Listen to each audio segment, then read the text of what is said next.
à tous et bienvenue sur ma chaîne, la bibliothèque d'Emilia. Aujourd'hui on va faire un book haul sur mes achats de fin juillet à mi-fin août, voilà à peu près. Je le fais maintenant parce que ça commence à faire, je crois que j'ai un petit peu craqué mon slip ce mois-ci. Mais bon, je vais vous les présenter dans l'ordre où je les ai achetés. Et on va commencer avec 3 bouquins que j'ai achetés lorsque je suis allée voir Aurélie de la chaîne Livromancienne à Grenoble. Vous allez voir, il y a beaucoup d'achats que j'ai fait avec Aurélie sur ce book haul. Quasiment que ça d'ailleurs. Le premier livre que j'ai acheté, il s'agit de Comme dans un roman d'été d'Emily Henry. C'est publié chez Pocket, à la base c'est publié chez Cherche Midi. Ce roman, il me faisait vachement envie depuis sa sortie grand format puisqu'il raconte l'histoire de 2 auteurs qui sont mis face au syndrome de la page blanche et qui du coup ne savent pas comment s'en dépêtrer, et ils vont se donner un défi, c'est de d'écrire chacun une histoire dans le style de l'autre, sachant que January elle écrit pas des romances mais des romans pour femmes qui se finissent bien, blablabla, alors que Augustus, lui, c'est plus un écrivain de grande littérature américaine qu'on pourrait associer à notre littérature blanche, où ça se finit jamais très bien, et du coup ils se donnent le défi d'écrire chacun un roman dans le style de l'autre. Et moi, tout ce qui parle de livres, d'écriture, voilà, ce sont des thèmes qui me plaisent énormément en littérature, et la preuve c'est que aussitôt acheté, quasiment aussitôt lu, vu que je l'ai déjà lu. Je l'ai lu mi-août, je crois, début mi-août, donc vraiment il a pas fait long feu dans ma palle. C'était vraiment un très très bon roman. Je vous mets l'update lecture où je vous en parle parce que là on est juste pour vous présenter les livres, pas vous faire un retour. Mais voilà, c'est une belle romance qui pour moi parle d'autant plus de sujets un peu durs et un peu... voilà, très important, qui va vraiment au-delà de juste une romance mignonne. Voilà, ça évoque quand même certains sujets et ça fait un petit peu réfléchir. Deuxième livre que j'avais acheté à ce moment-là et que je viens de terminer, il s'agit de Hadès et Perséphone, le premier tome, A Touch of Darkness, publié chez Hugo Roman et écrit par Scarlett Sinclair. C'est une réécriture moderne du mythe en fait d'Hadès et Perséphone. Alors pour rappel, Hadès et Perséphone, c'est l'histoire de Perséphone qui est la fille de Déméter dans la mythologie grecque, donc la déesse des moissons, et Perséphone est la déesse du printemps. Et Hadès va l'enlever tout simplement et l'amener aux enfers. Sauf que Déméter, elle se meurt en fait sans sa fille. Et donc du coup, ils vont marchander en fait devant Zeus. Et ils vont demander de l'avoir 6 mois chacun, ce qui correspondrait aux saisons. Et finalement, vu que Perséphone c'est la fille de Déméter, elle a le droit de l'avoir 8 mois dans l'année et Hadès 4 mois, ce qui fait que ça correspond vraiment au mois où il n'y a rien qui pousse, où c'est l'hiver, voilà. C'est ça le mythe d'Hadès et Perséphone à la base.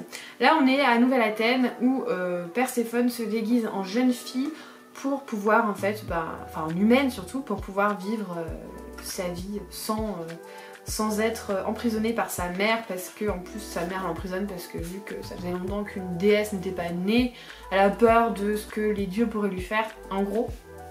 Mais c'est surtout une romance très olé olé, voilà. Je vous en parlerai dans le bilan lecture, mais petit spoiler, je n'achèterai pas la suite. Voilà, c'était divertissant, mais c'est pas fait pour moi. Mais je vous en parlerai plus en détail dans le bilan lecture.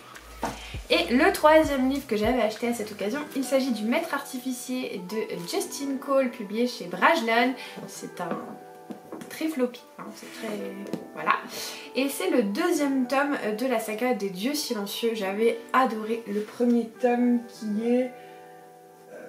pas très accessible, donc je vous le sortirai pas, mais c'est l'histoire d'Anève qui en fait à la fois un petit moine en gros, et aussi il s'entraîne pour devenir un avatar, qui sont des personnes qui vont chasser la magie et chasser les artefacts magiques. Sauf que en fait Anève il a un moignon, donc il a une main en moins, et dans cet univers avec toute la mythologie qui va avec, être difforme c'est signe d'avoir la marque de la magie qui est forcément le mal. Du coup Anève il utilise un artefact qui lui permet de faire comme s'il avait une vraie main, une espèce de prothèse magique quoi, mais du coup il est un peu entre deux parce que à la fois il est moine et à la fois il veut devenir chasseur de magie, mais lui il a la magie, enfin c'est un peu confus dans sa tête. Il y a beaucoup d'épreuves, mais surtout cette saga c'est l'apologie d'un vilain. Donc Anève, à terme, ça va devenir un grand méchant. Mais l'histoire justement c'est de savoir par où il passe, comment il arrive à devenir le grand méchant de l'histoire. Et c'est pour ça que cette saga elle me tentait énormément, parce que je trouve ça ultra intéressant en fait de commencer les choses ainsi. Et au final moi ça me fait un petit peu penser à Daenerys, qui au début était dépeinte comme une héroïne et qui au final a fini par voilà, on n'en parlera pas pour ceux qui n'ont pas encore vu les dernières saisons, mais bon je pense que c'est pas trop un spoil non plus. Mais pour moi c'est là que c'est intéressant, c'est qu'au final on apprend à aimer le personnage quand même, parce qu'au début il est loin d'être méchant, et puis on va voir comment ça évolue, sachant que dans le premier tome il y a quelques petits indices qui laissent penser à ce qu'il va devenir, mais ça reste un gentil et un héros, hein, Anève à la base. Et aussi cet univers est rempli de mythologie, et ça j'adore la mythologie, et c'est de la mythologie inventée, hein, ça ne correspond à rien qui existe, mais voilà, c'est une saga que j'aime beaucoup, et si jamais vous n'avez pas lu le premier tome, sachez qu'il est disponible en poche, si ça vous intéresse. Ensuite on va passer à la réception de ma Fairy Loot. Tous les mois vous savez je reçois une box livresque en anglais avec des goodies et toujours un livre absolument magnifique, et celui-ci n'échappe pas à la règle puisqu'il s'agit de The Darkling de Sunya Mara, et regardez-moi ça, déjà cette couverture est incroyable, je la trouve particulièrement belle, et puis tada, voilà, tout est beau. Franchement tout est beau, c'est vraiment un très beau livre avec un marquage sur couverture qui est très sobre, et j'aime beaucoup parce que souvent ils en font des tonnes avec des personnages qui sont représentés, mais là je le trouve très sobre et c'est super, franchement il est magnifique, c'est un de mes livres préférés au niveau design. On va suivre un prince qui s'appelle Dalstia et qui est né pour une seule raison, c'est protéger en gros le royaume d'une tempête qui va arriver, si j'ai bien compris. Et on va suivre Vesper qui est la fille de révolutionnaire, et en gros lorsque son père va mourir elle va essayer d'infiltrer les troupes royales et utiliser un livre de magie expérimentale, et potentiellement je pense que tous les deux ils vont bien s'entendre, on va pas se mentir. Mais voilà, c'est une histoire de tempête, de magie, de royaume qui est menacé et à la fois de révolutionnaire. Voilà, c'est une histoire qui a l'air très sympa. Je veux pas trop en savoir plus parce que j'aime bien vraiment me lancer un peu à l'aveuglette dans les Fairy Loot, parce que souvent je trouve que les résumés sont très spoilants, mais en tout cas voilà, il est sublime, voilà. Et il sera vite lu vu que c'est la lecture commune de septembre, donc il sera vite lu. Et regardez, oh je peux pas m'en empêcher, il est magnifique. Ensuite j'ai eu la chance de gagner mon premier concours livresque, parce que malgré que j'en fasse pas mal depuis un petit moment maintenant, eh bien je n'ai jamais gagné parce que je n'ai pas beaucoup de chance. Mais j'ai gagné le concours pour les 1000 abonnés de À l'ombre d'un livre, qui est en gros l'une des co-leaders il me semble du Cozy Mystery Book Club, et du coup elle m'avait proposé de prendre le livre de mon choix tant qu'il était en dessous de 10 €, et moi je lui ai dit que j'avais tellement aimé notre lecture commune du bureau du mariage idéal que du coup j'ai voulu la suite, donc Un mariage royal de Alison Moncler. C'est la suite des aventures de Brainwick et Sparks, donc ces deux enquêtrices, l'une qui est une ancienne force spéciale de l'armée anglaise pendant la Seconde Guerre mondiale, vu que le début du premier tome on est juste après la Seconde Guerre mondiale, et l'autre qui est la femme d'un noble qui est mort à la guerre. Donc là on est en 46 et donc le bureau du mariage idéal il reprend du service vu qu'ils ont réussi à arrêter le ou la vraie coupable du premier tome. Et puis là on va suivre l'histoire de la reine Elisabeth quand elle est jeune, qui est promise à un prince grec qui n'est autre que le prince Philippe en fait, et sauf qu'en fait il y a des corbeaux qui vont la menacer par chantage parce que apparemment il aurait un passé un peu douteux, et du coup les deux comparses elles vont enquêter sur le passé du prince. J'aime beaucoup en plus la famille royale, donc je suis super contente d'avoir vraiment une plongée directe dans l'histoire de la famille royale. On va vite le lire, j'ai trop hâte, vraiment ça m'intéresse trop, surtout que j'avais vraiment beaucoup aimé cette saga de Cozy Mystery. Ensuite, vous l'avez vu dans mon vlog 4 jours 4 livres que je vous mets par ici, j'étais passée à la FNAC toute seule. Je m'étais perdue, je ne sais pas comment je suis arrivée là. Et je suis repartie avec 2 achats. Le premier c'est Vanessa de Laurie Langdon, donc c'est de la saga Happily Never After qui se base sur les histoires d'amour des méchants de Disney. Et là on va suivre Vanessa ou Ursula qui pour la première fois utilise son apparence humaine pour aller sur la terre, donc c'est avant la petite sirène, et qui va tomber amoureuse d'un humain. Alors du coup ça va sûrement expliquer à la fin comment elle est devenue aussi cruelle. Mais je suis super intéressée de la voir en héroïne d'abord, qui tombe amoureuse d'un humain, voilà, c'est bien avant la petite sirène, mais c'est une nouvelle saga qui me tente bien, puis en plus je les trouve vraiment très beaux les livres. Il y a Gaston qui est sorti il y a pas longtemps, mais vu que moi je suis fan de la petite sirène et notamment d'Ursula, j'étais obligée de mettre mes mains dessus, franchement. Le deuxième livre que j'ai acheté et que j'ai aussi lu, finalement en fait j'ai déjà lu 3 livres sur ce book haul récent, donc comme quoi c'est plutôt pas mal. Ça veut dire que je lis rapidement les livres que j'achète. Il s'agit de Désenchanté de Marie Vareille, publié chez Charleston. Celui-là je l'ai lu également dans le vlog 4 jours 4 livres. Et c'est l'histoire de Sarah Leroy qui il y a 15-20 ans a disparu dans une petite bourgade du Nord, et ça a fait tout un tapage médiatique. Et puis donc à notre époque nous avons Fanny qui était la grande sœur de la meilleure amie de Sarah, qui retourne sur place parce que sa chef lui a demandé d'écrire un article sur ce qui s'est vraiment passé, et elle va mener un petit peu l'enquête. Et puis on va suivre du coup en quinconce à la fois l'histoire de Fanny dans le présent et aussi l'histoire de Sarah qui est retracée parmi les écrits de Fanny. Et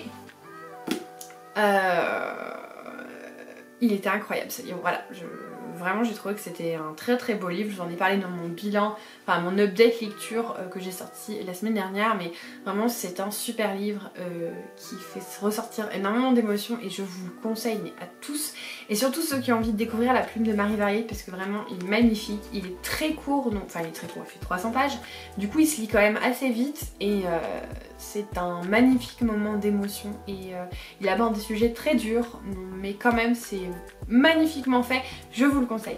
Ensuite, vous le savez sûrement, mais je reçois des romans de la maison d'édition Pygmalion, mais je leur ai demandé parce que j'avais loupé le coche et que j'ai lu de très beaux avis sur ce livre, Les Incandescentes de CJ Tudor, donc publié chez Pygmalion. C'est un thriller, et déjà j'avais beaucoup entendu parler de son premier qui s'appelle L'Homme Craie.